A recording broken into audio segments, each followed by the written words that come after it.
in the 60s, there was a lot of psychedelic journeys and exploration and so on and so forth, which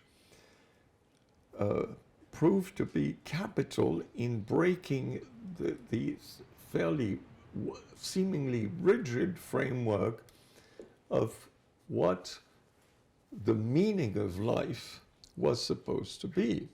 You know, and at a very early age, the childhood self had discovered, oh my God, this is what is expected of one in what is this quote-unquote normal expectations that one's family might have and all that.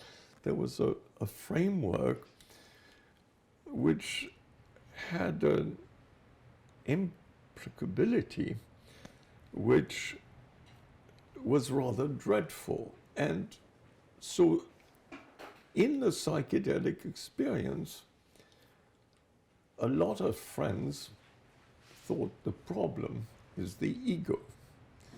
And they seemed to think that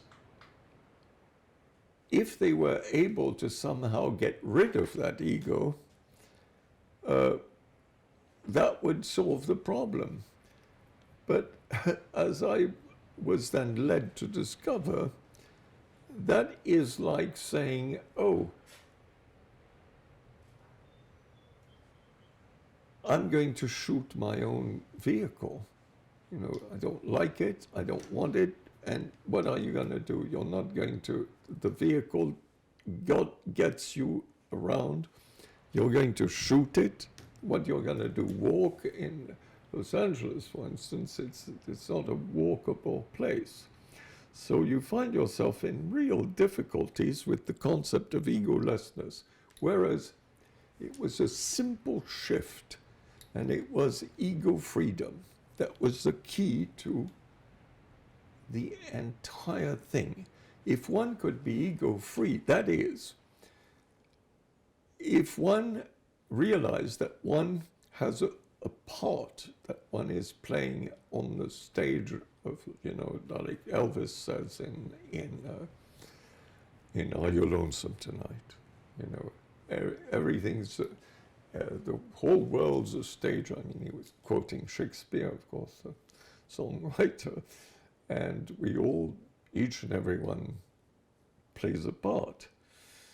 The difficulty that happens with the traps of the ego is that identification with what we could call the narrow self. I am this person. You know, and the I's, me's, and mine's are endless. You have, we know many, many people whose entire lives are ruled by what they consider their duty, what they own, even their relationship, my wife, my husband, my whatever, all these my, me, I, me, and mine are problematic if one were to be free, because then one is never going to be free of that kind of thing unless one realizes one is playing a part. One doesn't have to take this home with one. It's like the driver who's gone mad and now is in his car and he so identifies with the vehicle that he wants to drive it. He doesn't, it's forgotten that you can park the vehicle in the garage, get out of the vehicle, and no, people want to drive the whole thing into the bedchamber. That doesn't work, and that becomes the great difficulty of this madness. The mad king who has forsaken all his the wonders of his palaces and harems and so on, and great, great wonders, and has taken refuge in a filthy oubliette where he's guarding some filthy rags, which he calls his possessions. And every time somebody from either his family or his ministers or something goes to the mad king and says, tries to remind him, he rejects their overtures by saying, no, I know what you're trying to do. You want to steal my stuff. And the stuff is absolutely worthless.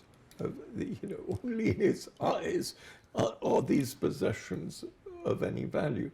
Well, oddly enough, that's the human plight. The human plight, if one forsakes one's true nobility, as it were, of being, for this shadow play, which is the outer world. Well, everyone plays a part. It's a theatrical stage. There's social intercourse. Nothing wrong with any of it, providing one is able to discern between that and that which the ineffable mystery of everything, which is so much greater.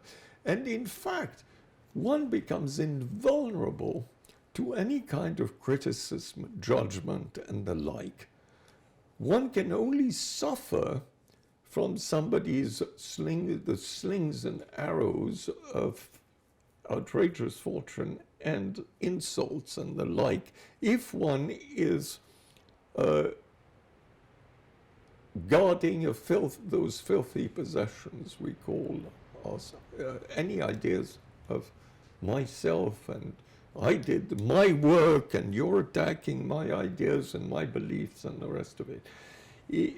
All lofty ideas, unfortunately, are built often on sand, and the sand, they don't have a true foundation, because the true foundation is so full of awe and wonder, and it requires, like entering this liberating oneself, putting down this huge burden, the burden of oneself one carries around, in this. And the insincerity that comes from, doing things from that point of view. So we can't cheat levels. We have to, there's the part, there's the script, there's what one does and one performs, but there's freedom from that. And that freedom is possibly to become aware of that.